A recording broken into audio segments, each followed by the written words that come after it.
आज हम जो टॉपिक स्टार्ट करेंगे नया, उस टॉपिक का नाम है प्रपोर्शन। ठीक है, जो रेशियो से ही लिंकअप है, ऐसा नहीं है कि रेशियो अलग था प्रपोर्शन अलग है ना, दोनों टॉपिक एक ही है, बस थोड़ा सा उसको आगे बढ़ा दिया गया है। प्रपोर्शन में क्या होता है प्रपोर्शन, मैं आपको ये स्टार्ट करूंगा। प्रपोर्शन में बेटा the equality of two ratios, equality of two ratios is called proportion. पहले तो मैं आपको ये बताने की कोशिश कर रहा हूं कि प्रपोर्शन होता क्या है। कोई भी दो रेशियो अगर वो इक्वल हैं, इक्वल में दे रखे कोई भी दो रेशियो, तो उन्हें हम प्रपोर्शन कहते हैं, है the equality of two ratios is called proportion. तो बेटा आप पहले प्रपोर्शन की हेड डेफिनेशन नोट करो, मैं आपको बोल रहा हूं डेफिनेशन लिखो बेटा प्रपोर्शन की पहले, है ना। वैसे इसका ज्यादा मतलब नहीं है, लेकिन फिर भी लिखिए बेटा, डेफिनेशन लिख लीजिए प्रपोर्शन डाल के। An equality of two ratios, an equality of two ratios is called proportion, है ना। कोई भी दो रेशियो अगर वो इक्वल हैं तो उन्हें हम क्या कहेंगे, प्रोपोर्शन में कहेंगे। जैसे मान लीजिए कोई चार क्वांटिटी है, फोर क्वांटिटीज हैं और वो प्रोपोर्शन में है, कोई भी चार क्वांटिटी है, जैसे A ratio B equal to C ratio D. मान लीजिए ये आपको दे रखा है A ratio B equal to C ratio D. एक रेशियो ये है, एक रेशियो ये है, दोनों इक्वल का साइन लगा हुआ है, इसका मतलब क्या है, इक्वलिटी ऑफ टू मैट्रिक्स। ये दो matrix, matrix two ratio, equality of two ratios, दो रेशियो इक्वल दे रखे हैं बेटा आपको। तो अगर कोई दो रेशियो इक्वल है तो ये किसमें होंगे बेटा, प्रोपोर्शन में कहे जाएंगे, है ना। जब भी कोई दो रेशियो आपको कैसे दे रखे हो, इक्वल में दे रखे हो। प्रोपोर्शन को हम इस तरीके से भी रिप्रेजेंट कर सकते हैं बेटा, ए रेशियो बी, प्रोपोर्शन को हम डबल रेशियो का साइन लगा के सी रेशियो डी।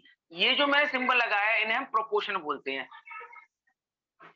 इन्हें हम बेटा प्रोपोर्शन में बोलते हैं। जो मैंने दो रेशियो के साइन लगाए हैं, है ना, ये प्रोपोर्शन में है। तो हम इसको ऐसे भी रिप्रेजेंट कर सकते हैं, A ratio B proportionality C ratio D. इसका मतलब ये है कि ये चारों नंबर, ये ए बी सी डी, ये चार नंबर किसमें है बेटा, प्रोपोर्शन में है ना। अगर आपसे कोई पूछेगा प्रोपोर्शन का मतलब क्या है, तो आप क्या कहेंगे, the equality of two ratios, कोई दो रेशियो अगर इक्वल हैं तो उन्हें हम प्रोपोर्शन में कहते हैं। बेटा प्रोपोर्शन का मतलब समझ आया,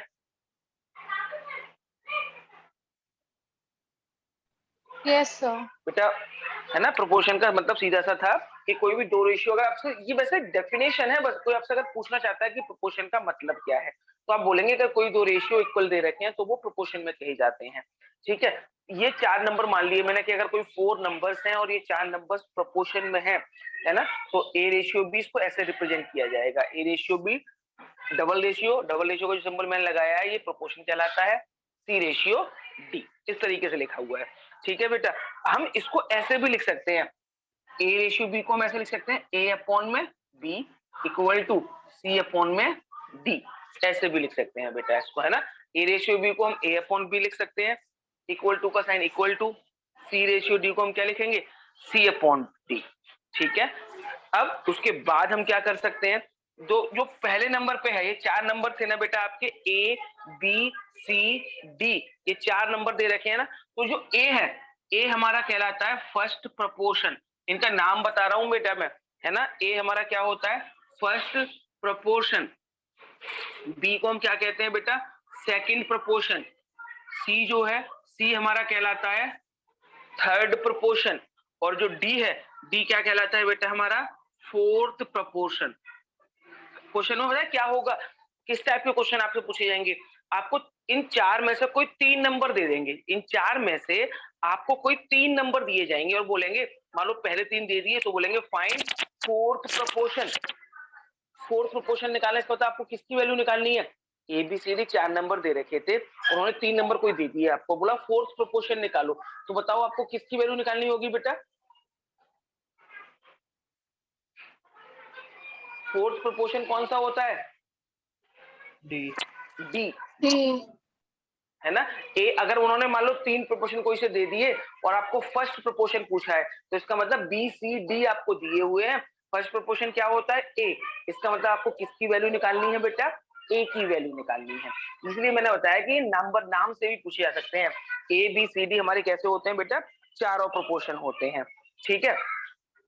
और बेटा फर्स्ट और लास्ट को, जो फर्स्ट और लास्ट है ना, इन्हें एक्सट्रीम टर्म्स बोलते हैं। ये भी लिख लो बेटा, लिख लो, नोट कर लो, सारे काम आएंगे टर्म्स, एग्जाम में क्वेश्चन में पूछ, इन्हीं नाम से बोला जाता है इनको। ए एंड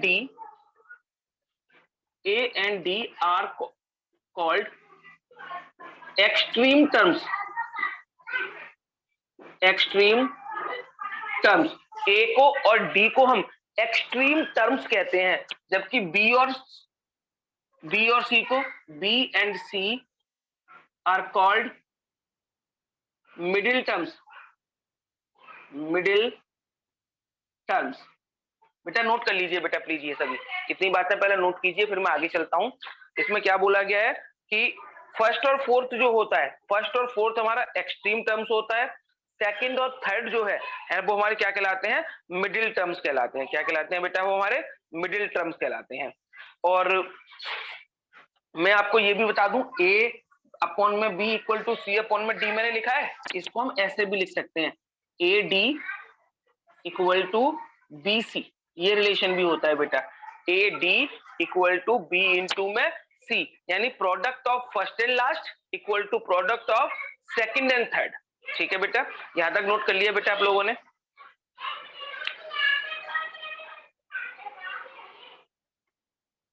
बेटा यहां तक नोट हुआ सब बच्चों का? Yes sir. Yes sir. पहले बताओ यहां तक कोई डाउट है किसी बच्चे को, यहाँ तक कोई चीज पूछना चाह रहा हो सर। कोई बच्चा? ठीक है, ये बहुत ही ये सिंपल सी चीज है, मुश्किल नहीं है बेटा, है ना, लेकिन वो थोड़ा डीपली आपको जाना है। आपने ऐसी चीजें पहले पढ़ रखी हैं ये, लेकिन एक्चुअल में बस क्या है, वो दोबारा से रिवाइव हो रही है और कुछ थोड़ा सा वेरिएशन भी मिलेगा आपको नया, है ना। पहले यहाँ तक मैंने बता दिया, अब मैं थोड़ा सा और आगे बढ़ रहा हूँ। ये सब चीजें याद रखना बेटा, ये टर्म्स नाम से पूछी जाती है ये चीजें। अभी मैं आगे बढ़ रहा हूँ, जैसे मैंने अभी आपको एक चीज बताई थी ना, अभी प्रोपोर्शन में एक आपको फॉर्मूला लिखवाया था, A D equal to B C, लिखवाया था बेटा, नहीं लिखवाया था, A D equal to B C? Yes sir. है ना, A D equal to B C मैंने अभी आपको लिखवाया। तो इस A D equal to B C को वो ऐसे भी बोल सकते हैं। अच्छा एक बार बताओ, चलो मैं अभी क्या बोलते हैं बताऊंगा। ए और डी बताओ पहले क्या थे, तो डी को क्या बोला था मैंने, ए और डी का नाम बताया था कुछ, एक्सट्रीम। एक्सट्रीम। बी और सी का क्या नाम था, mean, middle. Middle term, middle term. तो इसको हम ऐसे भी लिख सकते हैं, product of extremes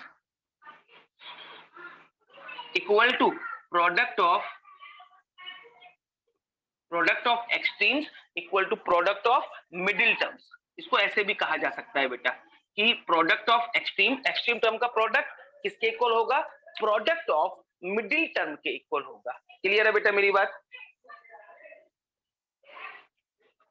yes sir. और ये जो रूल मैंने आपके सामने लिखा है, ये जो रूल मैंने आपके सामने लिखा है, इस रूल का एक और नाम है, दिस इज कॉल्ड, लिख लो, this is called cross product rule, cross product rule. इस रूल का नाम क्या है बेटा, क्रॉस प्रोडक्ट रूल। क्योंकि क्रॉस प्रोडक्ट रूल क्यों है ये पता है आपको, ये क्रॉस प्रोडक्ट रूल क्यों है? क्योंकि आपने बेटा ये पढ़ा था ना, A B equal to C upon D, यही पढ़ा था कि ए अपॉन बी किसके इक्वल होता है, सी अपॉन डी के इक्वल होता है। तो इनका देखो क्रॉस मल्टीप्लाई तो किया है हमने, ए का डी में मल्टीप्लाई किया इक्वल टू बी का सी में मल्टीप्लाई किया, तो A D equal to B C जब भी तो आया। तो A D equal to B C को हम क्या कहते हैं, रूल का नाम क्या लेते हैं, क्रॉस प्रोडक्ट रूल। ये हमारा क्रॉस प्रोडक्ट रूल होता है। बोलो बेटा यहां तक कोई दिक्कत किसी बच्चे को? No sir. ये जो मैंने आपको तरीका बताया, ये 4 नंबर्स के लिए है, प्रोपोर्शन ऑफ 4 नंबर्स। अब जब आपको 4 नंबर्स दे रखे थे, है ना, ए बी सी और डी, तो 4 नंबर के साथ आपको क्या क्या करना है वो मैंने आपको बताया, है ना। कब ये सारे केसेस कब अप्लाई होने हैं, जब आपको प्रोपोर्शन यूज करना हो, कितने नंबर के लिए बेटा, 4 नंबर के लिए, है ना। अब केस नंबर 2 डालो बेटा, केस नंबर 2 में लिखिए, proportion of three numbers, proportion of three numbers। अभी तो क्या था, प्रोपोर्शन 4 नंबर के लिए था, मैंने ए बी सी डी 4 के लिए आपको सारे रूल बताए। अब आप करेंगे प्रोपोर्शन ऑफ 3 नंबर्स। अगर आपको कोई 3 नंबर दे रखे हो तो उनका प्रोपोर्शन कैसे कैसे निकालते हैं, है ना। Proportion of 3 numbers, proportion of 3 numbers, ठीक है। इसमें बेटा आपको कोई 3 नंबर उन्होंने दिए होंगे। इससे पहले जब हम पढ़ रहे थे वो प्रोपोर्शन ऑफ 4 नंबर्स थे, तब आपको 4 नंबर्स गिवन होते थे, ए बी सी और डी। अब आपको मैंने क्या केस नंबर 2 में क्या लिखवाया है, प्रोपोर्शन ऑफ 3 नंबर्स। अब आपको कोई 3 नंबर दे रखे होंगे, ए बी सी, ये बेटा अब आपको 3 नंबर दे रखे हैं, ए बी और सी, है ना। तो इनके लिए आपको क्या रूल बनेगा, इन दोनों का रेशियो, पहले 2 का रेशियो यानी कि A upon B equal to last के 2 का रेशियो बी अपॉन में सी। पहले जब बेटा 4 नंबर थे, पहले जब 4 नंबर थे तो कैसे निकालते थे प्रोपोर्शन बेटा, हम बता सकते हो आप।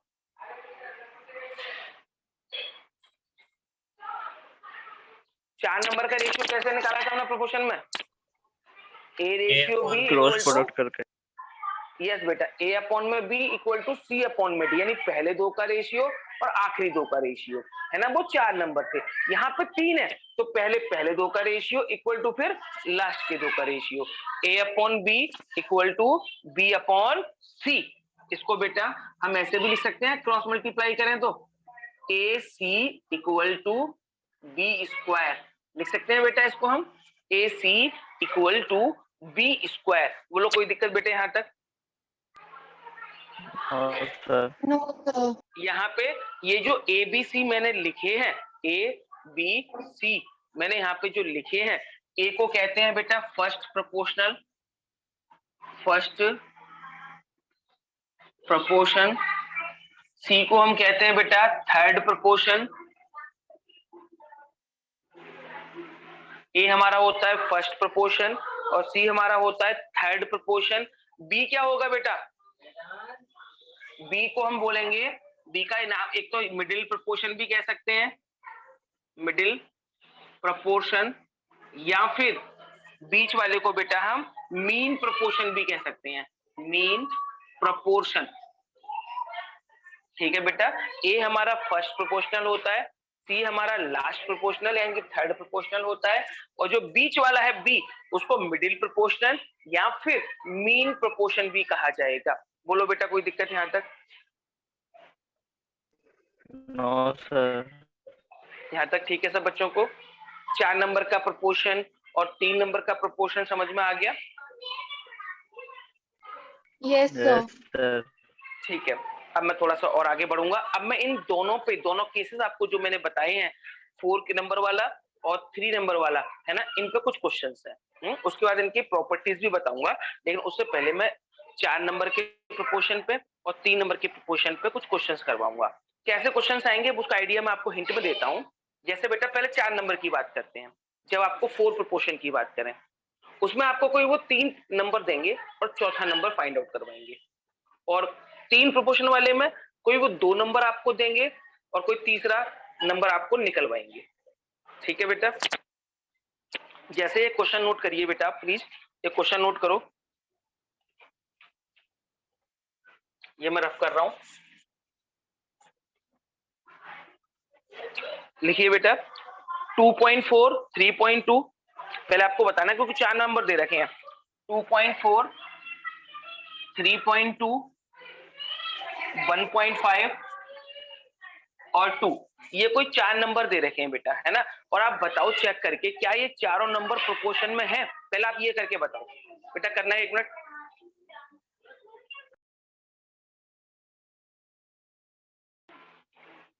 ये 4 नंबर मैंने आपके सामने लिखे हैं, क्या ये 4 नंबर प्रोपोर्शन में है, पहले आप ये चेक करके बताओ मुझे। No sir. नहीं है, कैसे पता लगता है बेटा प्रोपोर्शन का, कैसे चेक करते हैं 4 नंबर प्रोपोर्शन में है। सर कोई इक्वल भी टू चार में नहीं है दो रेशियो। इक्वल टू में है या नहीं है, मैंने आपको एक ये भी तो बताया था ना, वो भी करके दिखा दूंगा इक्वल टू में है या नहीं है। 4 नंबर का मैंने आपको क्या बताया था, product of extreme equal to product of middle terms. है सर ये। यानी मान लो ये 4 नंबर है, ए बी सी डी, है ना, प्रोपोर्शन में होंगे बेटा ये ए बी सी डी, ये कोई 4 नंबर आपको दे रखे हैं, है ना। ये 4 नंबर प्रोपोर्शन में कैसे है, इसके लिए आपको मैंने तरीका बताया था कि पहले और लास्ट का मल्टीप्लाई ए डी किसके इक्वल होना चाहिए बेटा, बी के इक्वल होना चाहिए। अगर ये 4 नंबर प्रोपोर्शन में है तो आप बताओ चेक करके, क्या ये 4 नंबर प्रोपोर्शन में है या नहीं है। सर वैसे मल्टीप्लाई वाले से तो हो रहा है, लेकिन अगर वो a अपॉन b के लिए b अपॉन c कर रहे हैं तब तो है अलग अलग सर। आ रहा है। ए हो अपॉन रहा बी है, बी उससे अपॉन भी सी हो नहीं रहा करना है। है, A upon B equal to C upon D करना है बेटा, ओके है ना। ये 4 नंबर वाला खेल है ना, कि आप फॉर्मूला 3 वाला लगा रहे हो, नंबर 4 दे रखे, कैसे गड़बड़ हो रहा होगा। तनीषा सर एक आपको बार आवाज आ रही करके है दिखा बेटा मेरी, दोगे a upon b equal c upon d वाले से दिखा बार करके दिखाना कितना आ रहा करके दिखा रहा हूँ। तनीषा आपको आवाज आ रही है बेटा मेरी, यस सर। आपने करा ये क्वेश्चन। Yes sir. अच्छा कल आप बेटा आपने क्लास बीच में लीव कर दी थी क्या कल, यस सर, वो नेटवर्क इशू हो गया था। तो फिर आपने जो मैंने रिकॉर्डिंग सेंड की वो पढ़ी। Yes sir. बेटा अगर इन केस कभी क्लास बीच में स्किप हो जाए तो प्लीज रिकॉर्डिंग पढ़ लिया करो, क्योंकि अगर टॉपिक बीच में छूटेंगे, मैं सिर्फ तनीषा के लिए नहीं बोल रहा हूँ ये बात, मैं ये हर बच्चे के लिए बोल रहा हूँ। अगर कोई भी क्लास बीच में मिस हो जाती है और उसके बाद अगर दोबारा नेक्स्ट क्लास लेंगे तो आपको कम समझ आएगी वो क्लास। आज की बात अलग है, क्यों आज तो नया टॉपिक स्टार्ट हुआ है, तो अगर आपने लास्ट क्लास नहीं भी पढ़ी तो चल जाएगा काम, लेकिन नुकसान तो है ही है ना। तो कभी भी अगर किसी भी वजह से क्लास स्किप होती है तो आप उसकी रिकॉर्डिंग्स देखें, पढ़ें, कर जरूर लें मतलब उस चीज को, ठीक है। अब AD इक्वल टू BC से प्रोडक्ट से लोगों बच्चों का क्वेश्चन हो गया, लेकिन अब आर्यन कह रहे हो कि मैं इसे किससे करके दिखाऊं, रेशियो से करके दिखाऊं, तो देखना A अपॉन B 2.4 अपॉन में 3.2 इक्वल टू किसके होना चाहिए, 1.5 अपॉन 2 के। आर्यन बोलो कोई दिक्कत है क्या, कैसे रख सकते हैं इसको। Yes sir. अब देखना पॉइंट से ये पॉइंट कट गया, यस सर। 8 3 जा 24, 8 4 जा, ये तो 3/4 आ गया, ये भी आ जाएगा 3/4 ही, नहीं आएगा बोलो। Okay sir. आर्यन हो गया डन, चलूं आगे, आगे चलूं अब। चलो अब एक और क्वेश्चन लिख रहा हूं मैं इसी 4 नंबर पे ही, आप करिए। 10/3 ratio x proportion 5/2 ratio 5/4। If अगर ये कंडीशन दे रखी है, इफ फाइंड x, करें बेटा, if this condition are given, find x, x की वैल्यू निकालो। गौरव करो बेटा, इसमें x की वैल्यू निकाल के दिखाओ मुझे जरा।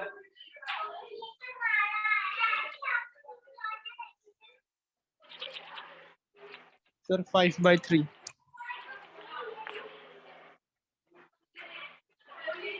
सबका 5/3 है बेटा। Yes sir. आर्यन आपका बोलो। सर मैंने नहीं बोला सर सबसे पहले। अच्छा 5/3। तुमने बोला, ओके ओके।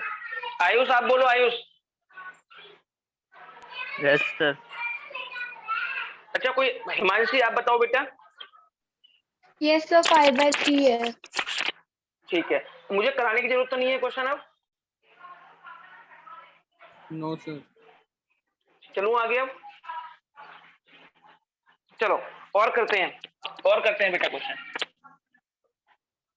2/3 3/7 एंड 4, ये 3 नंबर की बने है ना, 2/3 3/7 एंड 4। फाइंड, इसके आगे लिख लो, find fourth proportion, find fourth proportion,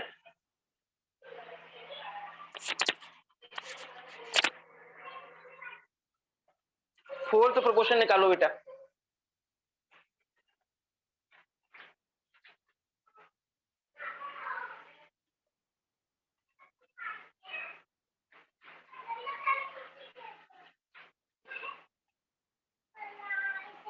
तीन दे रखे हैं, चौथा प्रोपोर्शन निकालना है।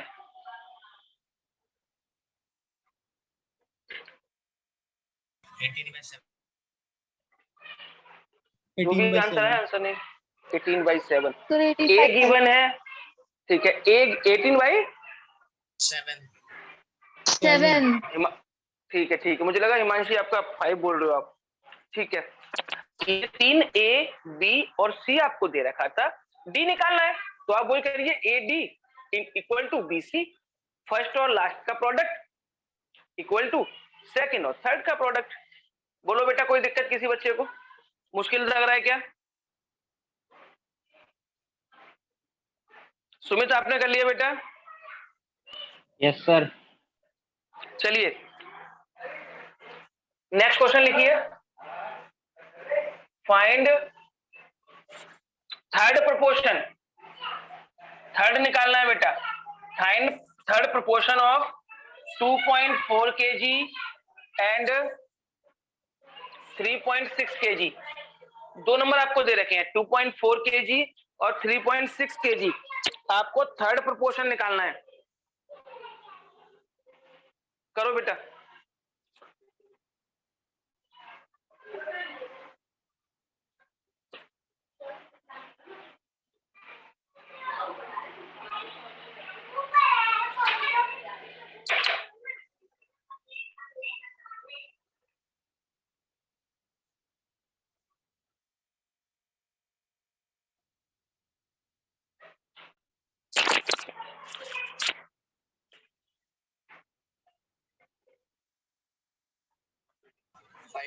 kg 5.4 kg। चलो अभी और बच्चों को निकालने दो। 5.4 kg। 5.4 ठीक है। आयुष आप बताओ। 5.4। सबका आ गया, कोई दिक्कत तो नहीं है बेटा किसी बच्चे को? तनीषा नो आपने कर लिया? यस तनीषा सर, हो गया बेटा आपका? Yes sir. चलो, अगर नहीं आया हो तो पूछ सकते हो मेरे से, अगर कर लिया हो तो मैं नेक्स्ट क्वेश्चन दे रहा हूं। नेक्स्ट क्वेश्चन लिखिए। Find mean proportion, find mean proportion 1.25 and 1.8।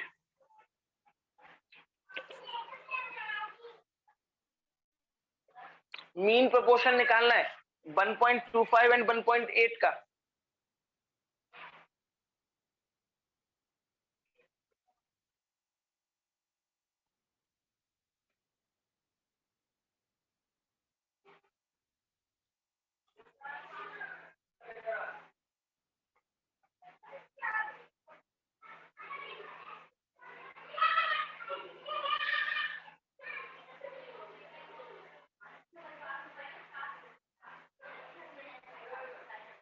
One point five आ गया सर।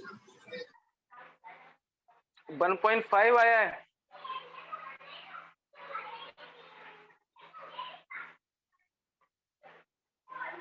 बाकी बच्चों को बताओ जल्दी से, मैं कर देना। करके दिखा दूं। मीन प्रोपोर्शन क्या होता है बेटा, बता सकते हो? मीन Middle- प्रोपोर्शन क्या सेकंड होता वाला। है? मिडल पे। यानी कि बी वाला, बी। और उसके लिए फॉर्मूला क्या होता है? B square equal to A सी। ये ए और सी दे रखे हैं, तो 1.25 इंटू 1.8 मल्टीप्लाई कर सकते हो इनका। 2.25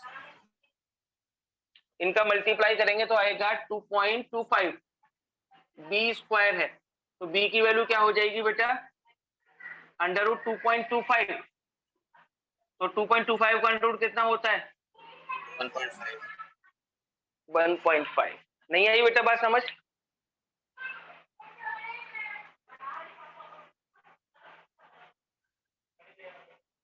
बोलो बेटा, दिक्कत इसमें कोई? No sir. चलूं आगे बेटा मैं अब।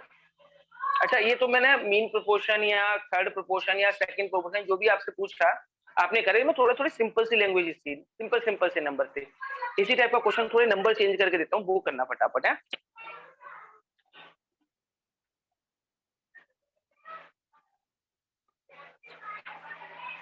लिखो क्वेश्चन, लिखो the third proportional between, find the, ऐसे लिखो, find the third proportional between A square minus B square and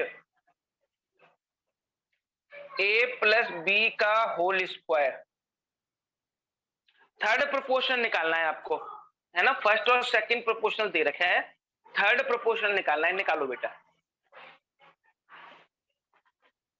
तो उसमें लेट करके करना होगा तो कैसे करें? लेट करके क्या करना है बेटा? लाइक थर्ड लेट प्रोपोर्शन करके को क्या? सी या एक्स लेट कर ले फिर ऐसे। Yes. हाँ ऐसा कर लो, हाँ बिल्कुल ऐसा कर सकते हैं, ऐसा कर सकते हैं। फर्स्ट प्रोपोर्शनल ए होता है, सेकंड प्रोपोर्शनल बी होता है, थर्ड प्रोपोर्शनल सी होता है। मतलब आपको ए की और बी की वैल्यू गिवन है, आपको सी की वैल्यू निकालनी है। करो बेटा।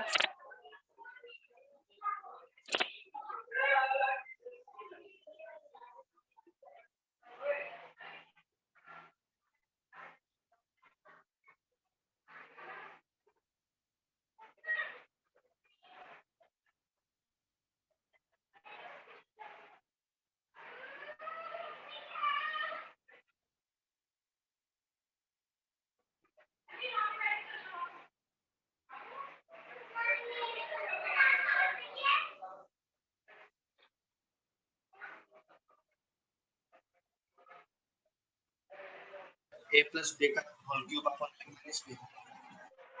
दोबारा बोलना बेटा, A plus दोबारा बोलो। Whole cube upon A minus B। नहीं बेटा, क्यूब क्यूब तो नहीं आएगा, क्यूब वगैरह तो नहीं आएगा बेटा। मुझे लगता है आंसर इसका ए प्लस बी अपॉन में ए माइनस बी आएगा शायद से, ए प्लस बी अपॉन में ए माइनस बी।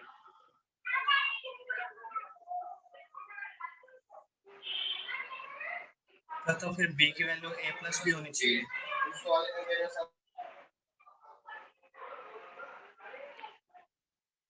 ए प्लस बी होनी चाहिए, मैं ये देख लेता हूँ क्वेश्चन में गलती तो नहीं कर दी मैंने। नहीं बेटा, ए प्लस बी का होल स्क्वायर ही है। चलो मैं करता हूँ बेटा, देखो चलो मैं करता हूँ, ठीक है। आपको देखो, ये आपको ए दे रखा है, ये आपको बी दे रखा है और आपको सी निकालना है। थर्ड प्रोपोर्शनल सी तो ही होता है, पहला प्रोपोर्शनल ए, दूसरा प्रोपोर्शनल बी और तीसरा प्रोपोर्शनल सी होता है। और क्वेश्चन में आपसे कहा गया है थर्ड प्रोपोर्शनल निकालिए। तो थर्ड प्रोपोर्शनल की कंडीशन क्या थी बेटा? B square equal to A C, यही है बेटा थर्ड प्रोपोर्शनल की, B square equal to A C. B square यानी कि, अच्छा सही कह रहे हो बेटा तुम। एक बार मैं दोबारा चेक करता हूँ, क्वेश्चन गड़बड़ी लग रहा है, इसका मतलब मुझे तो बुक में गलत है फिर क्या?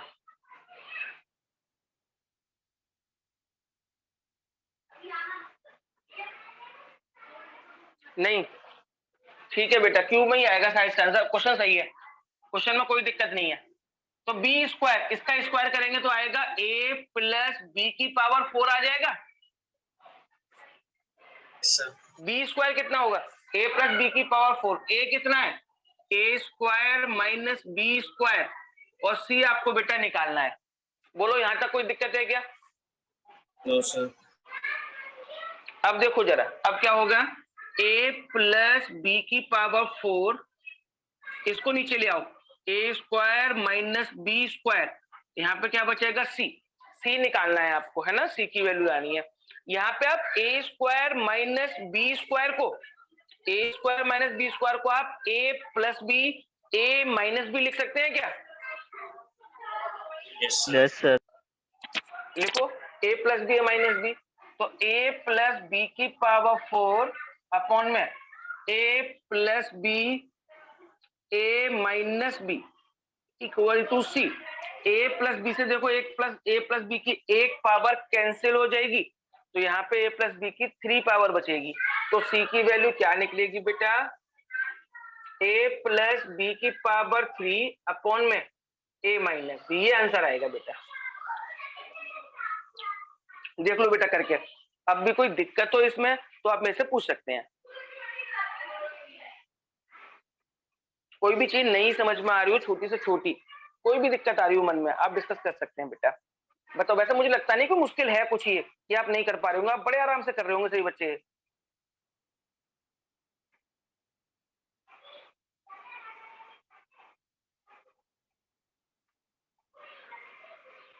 हो गया बेटे सबका?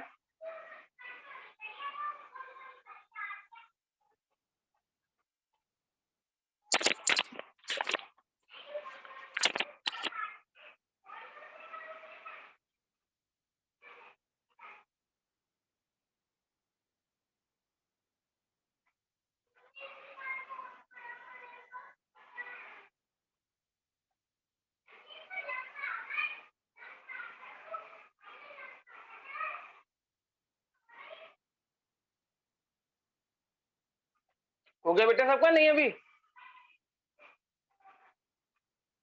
हो गया गया। सर। Yes sir. ठीक है, चलो एक और क्वेश्चन देखते हैं, है ना, ये करा आपने, एक और क्वेश्चन करिए।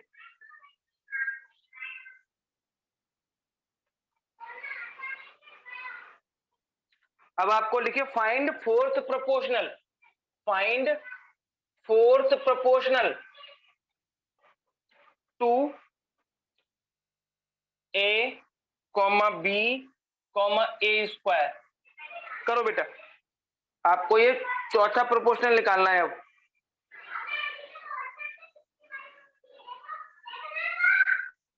तीन प्रोपोर्शनल दे रखे हैं, फोर्थ प्रोपोर्शनल निकालिए। जो भी आएगा फटाफट से निकालेंगे बेटा please. Find fourth proportional, proportional B A. क्या है, B A, A B, A B A B है, बी है तो वही एक, बात। हाँ ए बी और बी BA। ए तो एक ही बात है बेटा। क्या करा आपने, जरा मुझे आइडिया देंगे जरा, क्या किया था इस क्वेश्चन में आपने? Sir A D equal to A C, वो बी सी। यस बेटा, देखो ये तीन प्रोपोर्शनल है, पहले ये ए है, ये बी है और ये सी हो गया, और डी आपको पूछा गया है कि डी निकालो, है ना। पहले तीन प्रोपोर्शनल दे रखे हैं, चौथा प्रोपोर्शनल उन्होंने पूछा, ए पहला हो गया, बी दूसरा हो गया, सी तीसरा हो गया, चौथा मतलब डी आपको निकालना है। और जब चार प्रोपोर्शनल दे रखे हो, जब चार प्रोपोर्शनल हो तो उनके लिए मैंने फॉर्मूला बताया, A D equal to B C. A D means A का डी में मल्टीप्लाई करो, ए की जगह ए है, डी की जगह डी है, बी की जगह बी है और सी की जगह क्या है, ए स्क्वायर। हमें डी निकालना है, तो ये ए अपॉन में आ जाएगा, तो बी ए बचेगा। बी ए या ए बी दोनों चीजें सेम ही है। बोलो बेटा कोई दिक्कत हो यहां तक? तो यहां तक कोई प्रॉब्लम? चलो, ये तो कुछ क्वेश्चंस थे जो मैंने 4 नंबर के प्रोपोर्शनल के 4 नंबर हो तब कैसे करते हैं, 3 नंबर हो प्रोपोर्शनल के तो कैसे करने हैं, है ना। अच्छा बेटा, जो पहले 4 हमने पढ़े थे, 4 प्रोपोर्शनल जो हमने पढ़े थे, उसमें अगर फॉर्मूला पूछा जाए तो फॉर्मूला किस टाइम, उसका फॉर्मूला का हम ये भी लिख सकते हैं ना, product of extremes equal to product of, क्या था बेटा बोलो, middle terms. Product of extremes equal to product of middle terms, ये था, है ना। तो ये तो मैंने क्वेश्चंस इन्हीं रिलेटेड कुछ फॉर्मूलों पे करवा दिए थे। अब प्रोपोर्शनल की कुछ प्रॉपर्टीज भी हैं, अब मैं आपको प्रॉपर्टीज नोट करवाऊंगा, लेकिन प्रॉपर्टीज नोट करने के लिए पहले मैं आपको मीटिंग एंड कर रहा हूं बेटा। ये आप मीटिंग फटाफट से रिज्वाइन करिए, उसके बाद मैं प्रॉपर्टीज आपको बताऊंगा इनकी, है ना। प्रॉपर्टीज इंपॉर्टेंट है, ये याद रखना बेटा, है ना। प्रॉपर्टीज करते हैं मीटिंग रिज्वाइन के बाद।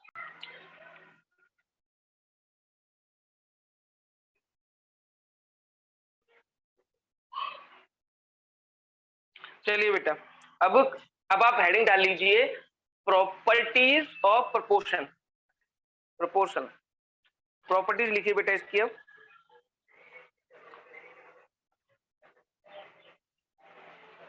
प्रॉपर्टीज, ठीक है। फर्स्ट प्रॉपर्टी तो मैं आपको बता चुका हूं, लेकिन दोबारा लिख लेते हैं, कोई नहीं, प्रॉपर्टीज एक साथ सारी हो जाएंगी। फर्स्ट इफ लिखो पहले, first property, if A ratio B equal to C ratio D. If A ratio B equal to C ratio D, है ना, then क्या होगा बेटा, AD इक्वल टू BC। ये तो मैं पहले भी बता चुका हूँ, इन पर हमने क्वेश्चन भी कर लिए, लेकिन ये फर्स्ट प्रॉपर्टी मानी जाती है ना। जब 4 नंबर प्रोपोर्शन में है, A ratio B equal to C ratio D, then A into D equal to B into C होगा। क्लियर है बेटा मेरी पहली प्रॉपर्टी, क्योंकि हम पहले भी पढ़ चुके हैं, है ना। दूसरा देखो, अगर मान लीजिए आपको दे रखा है A ratio B equal to C ratio D, मान लीजिए आपको ये दे रखा है A ratio B equal to C ratio D, ये आपको गिवन है, तो आप बेटा इसको ऐसे भी लिख सकते हैं। वैसे तो ये ऐसे लिखा जाएगा A upon B equal to C upon D, ऐसे तो लिखा जाता था बेटा ये, लेकिन आप इसको ऐसे भी लिख सकते हैं B अपॉन में A equal to D upon में C, ठीक है। और ये जो प्रॉपर्टी मैंने किया है, इनको जो पलटा है, इस प्रॉपर्टी का नाम है इन्वर्टेंडो। इसको क्या बोलेंगे बेटा, इन्वर्टेंडो। ये प्रॉपर्टी हमारी होती है इन्वर्टेंडो। बोलो बेटा इसमें कोई दिक्कत किसी बच्चे को प्रॉपर्टी में, इस प्रॉपर्टी को समझने में कोई दिक्कत आ रही हो, बताइए बेटा, कोई दिक्कत किसी बच्चे को? No sir. ये इन्वर्टेंडो प्रॉपर्टीज, इनको रिवर्स कर सकते हैं, यानी इसका मतलब क्या हो गया, B ratio A equal to D ratio C भी हो जाएगा, है ना।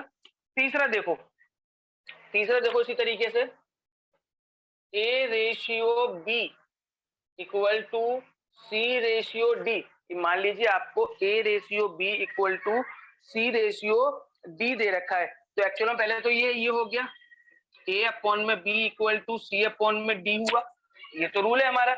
लेकिन हम इसको ऐसे भी लिख सकते हैं, क्या, ए अपॉन में सी इक्वल टू बी अपॉन में डी, इसको ऐसे भी लिखा जा सकता है ए अपॉन में सी इक्वल टू बी अपॉन में डी, और इस प्रॉपर्टी का नाम है ऑल्टरनेंडो। ऑल्टरनेंडो, क्या किया हमने, इन दोनों की प्लेस चेंज कर दी, सी को यहाँ पे ले गए, बी को यहाँ पे ले गए, और इस प्रॉपर्टी का नाम हमने रख दिया अल्टरनेंडो, है ना। और इससे पहली वाली जो बिल्कुल पलट दिए थे, ए अपॉन बी को बी अपॉन ए, सी अपॉन डी को डी अपॉन सी किया था, इसका नाम था इन्वर्टेंडो, ठीक है। ये इन्वर्टेंडो प्रॉपर्टी है, ये अल्टरनेंडो प्रॉपर्टी है, ठीक है। अच्छा ये वाली बता सकते हो, ये वाली कौन सी थी, फर्स्ट वाली, फर्स्ट वाले का नाम बता सकते हैं कोई, बस cross product rule, very good. इसमें लिख लो आप, सामने इसके एग्जाम लिख लो, क्रॉस प्रोडक्ट रूल। ये था हमारा क्रॉस प्रोडक्ट रूल, ये हमारा क्रॉस प्रोडक्ट रूल था। ये इन्वर्टेंडो है, और ये बेटा हमारी अल्टरनेंडो है। फटाफट से ये नोट कर लिए हो तीनों, तो नोट नहीं किया हो तो फटाफट से नोट करो, मैं आगे चलूंगा चौथी प्रॉपर्टी की तरफ। अगर इन 3 प्रॉपर्टीज में कुछ समझ नहीं आया हो तो आप मुझसे पूछ भी सकते हैं, इन 3 प्रॉपर्टी में कोई डाउट हो मन में तो।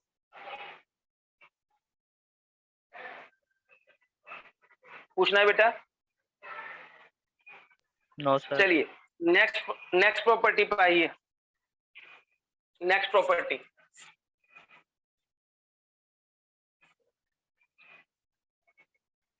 नेक्स्ट प्रॉपर्टी नंबर 4 है।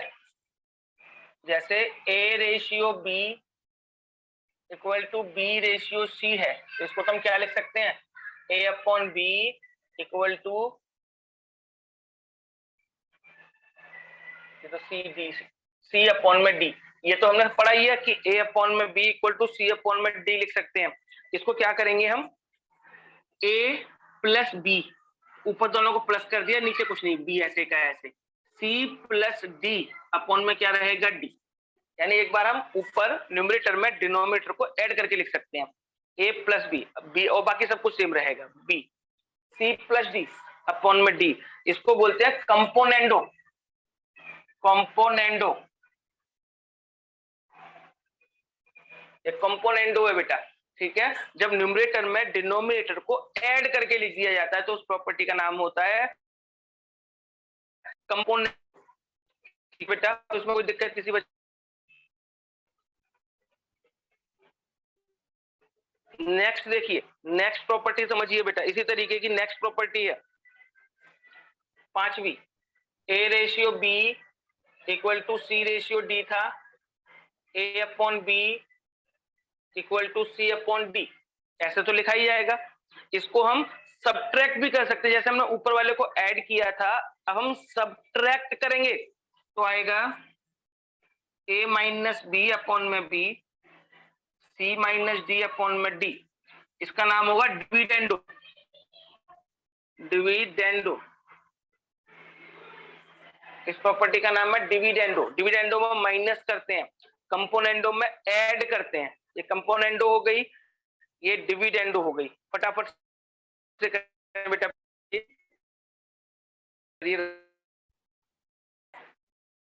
प्रॉपर्टी नंबर 6 करेंगे इसके बाद।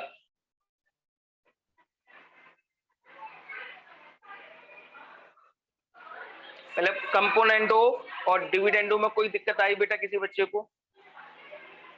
No sir. No sir. चलिए देखो, ऊपर वाली कंपोनेंडो थी, ये वाली डिविडेंडो थी। अब मैं इन दोनों को मिक्स करके एक प्रॉपर्टी बनाऊंगा बेटा, इन दोनों को मिक्स करके एक प्रॉपर्टी, ठीक है। प्रॉपर्टी नंबर 6 डाल लो, इनको मिक्स करेंगे बेटा, है ना। उस मिक्स में क्या करते हैं, ऊपर एक बार प्लस कर देंगे a प्लस बी और नीचे माइनस a माइनस बी, यहाँ पे c प्लस डी और नीचे माइनस डी। इस प्रॉपर्टी का नाम होगा कंपोनेंडो एंड डिविडेंडो। कर लो बेटा, ये कंपोनेंडो एंड डिविडेंडो, ये थ्योरम बेटा पढ़िए किसी ने, कंपोनेंडो एंड डिविडेंडो थ्योरम कभी? यस सर, आपने पढ़ाई थी 11th क्लास में बेटा, 11th क्लास में इसका यूज हुआ है कुछ क्वेश्चंस के अंदर, है ना। वो कंपोनेंडो एंड डिविडेंडो, वो थ्योरम यहाँ से निकली है, वो थ्योरम हम हाँ 11th में यूज करते हैं, कंपोनेंडो एंड डिविडेंडो थ्योरम, है ना, जिसे शॉर्ट में हम सी एंड डी थ्योरम भी बोला जाता है। तो अब तक मैंने जितनी थ्योरम बताई थी, आपने प्रॉपर्टीज, ये वाली प्रॉपर्टीज यूज की हुई 11th में, एपीजीपी वाला चैप्टर था उसमें।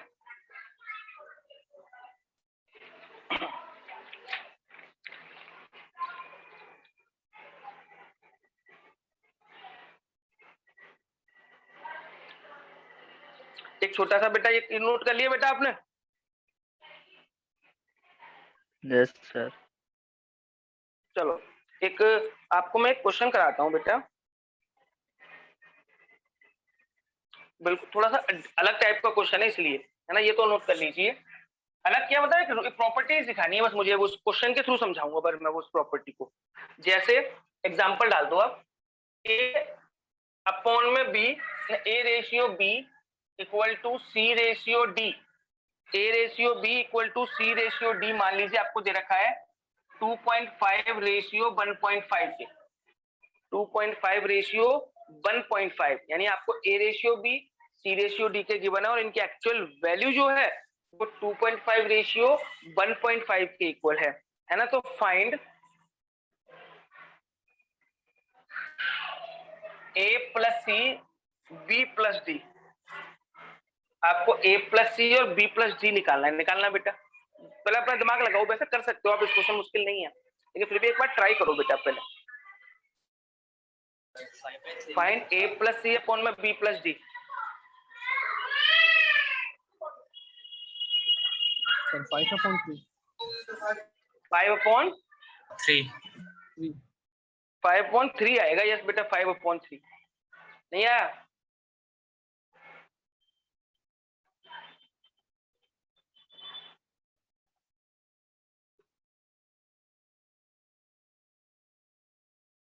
क्या किया बताओ जरा, कैसे करा? इनकी वैल्यू तो a और c की वैल्यू इक्वल हो गई सर, Value b और equal b की वैल्यू 1 होगी।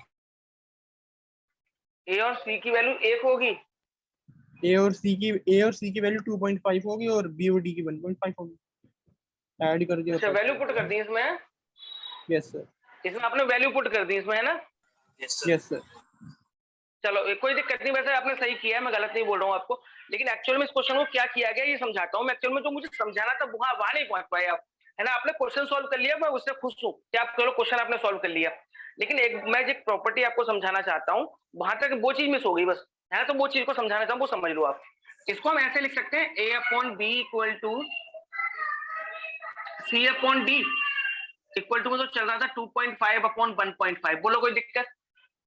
No sir. एक ये जो प्रॉपर्टी है हम ऐसा भी कर सकते हैं कि ऊपर वाले को ऊपर वाले से प्लस और नीचे वाले को नीचे वाले से प्लस कर सकते हैं। तो इन दोनों में प्रॉपर्टी लगाएंगे तो a प्लस सी अपॉन में क्या हो जाएगा बेटा, b plus d equal to क्या रहेगा 2.5 अपॉन में 1.5। पॉइंट से पॉइंट हट गया, 5 5 जा 25, 5 3 जा 15। देखो यही आ रहा है क्या? Yes sir. है ना? तो जो आपने क्वेश्चन किया वो भी ठीक है क्वेश्चन के हिसाब से, लेकिन एक प्रॉपर्टी ये भी है कि जब दो रेशियो इक्वल दे रखे हो तो उनके न्यूमरेटर को न्यूमरेटर से, डिनोमिनेटर को डिनोमिनेटर से ऐड कर सकते हैं। ठीक है बेटा, ये भी प्रॉपर्टी समझानी थी बस मुझे। अब देखो आपने ये भी अच्छा करा कि आपने अलग तरीके से किया, मैंने इस क्वेश्चन को प्रॉपर्टी से किया। आंसर दोनों का चेक करो, देखो सेम आ रहा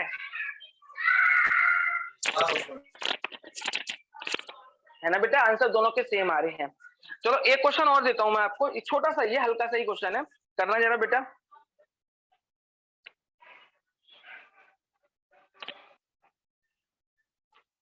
a upon 3 equal to b upon में 4 इक्वल टू c अपॉन में 7। a अपॉन में 3 इक्वल टू b अपॉन में 4 इक्वल टू c अपॉन में 7। Find the value of a plus b plus c upon में c। करना बेटा a plus b plus c upon में c। तो 2 आएगा आंसर बेटा, ये करेक्ट। 2 ये 2 आएगा आंसर, 2 आएगा, ये पक्की बात है। यहां तक बोलो कोई दिक्कत बेटा किसी बच्चे को? No sir. अच्छा मैंने जो प्रोपोर्शन में बताया था सर हाँ बेटा बोलो। इसमें कोई और तरीके से करना है, मतलब एक तो सिंपल तरीके से यही होता है कि एबीसी की वैल्यू तो सिंपल हमें पता ही है और सिंपल ओके वही करना है। हाँ सिंपल ही करो बेटा, इसमें Okay. सिंपल ही करो, ज्यादा दिमाग लगाने की जरूरत नहीं। जो काम सिंपल हो रहा हो उसे सिंपल ही करना है, दिमाग लगाना ही नहीं। हमें तो वैसे भी आंसर ही निकाल के देने हैं, तो वैसे ही और तरीके से हो सकता है। मैं ये नहीं कह रहा हूँ होगा नहीं, हो सकता है दूसरे तरीके से भी, लेकिन करना ही नहीं हमें दूसरे तरीके से। जब हमें तरीका अच्छा सा आता है वो भी आसान सा, तो हम क्यों ना उसी से करें, क्यों दिमाग लगाएं? ठीक है। अच्छा मुझे ये बताओ ऑल्टरनेंडो प्रॉपर्टी क्या थी बेटा? हिमांशी बताना बेटा ऑल्टरनेंडो प्रॉपर्टी। सर मतलब अगर ना रेशो में दिए ए रेशो बी और सी रेशो डी, तो हम मतलब जहाँ पे सी है वहाँ पे बी रख सकते हैं, बी की बी और सी कर सी की सकते हैं, आपस में पोजीशन चेंज कर सकते हैं, है ना? पोजीशन ये चेंज कर सकते ऑल्टरनेंडो था। यस बेटा। इन्वर्टेंडो, आयुष बताना इन्वर्टेंडो क्या थी? सर इसका इन्वर्स कर देंगे, इसको तो b अपॉन में उल्टा a कर और देंगे। यस b बेटा upon बिल्कुल, हाँ यस बेटा बिल्कुल उल्टा कर देंगे। तनीषा आप बताइए हैं। कंपोनेंडो क्या थी? कंपोनेंडो सर जैसे a plus B upon B equals to C plus D upon D. हाँ, आप ऐसे अगर आपसे पूछे कंपोनेंडो प्रॉपर्टी के बारे में बताइए तो आप बोलेंगे if a upon B equal to C upon D, कि अगर a upon B C upon D के इक्वल है then a plus B upon में b equal to C plus D upon में d होता है। क्लियर है बेटा मेरी बात? आर्यन आप बताओ डिविडेंडो।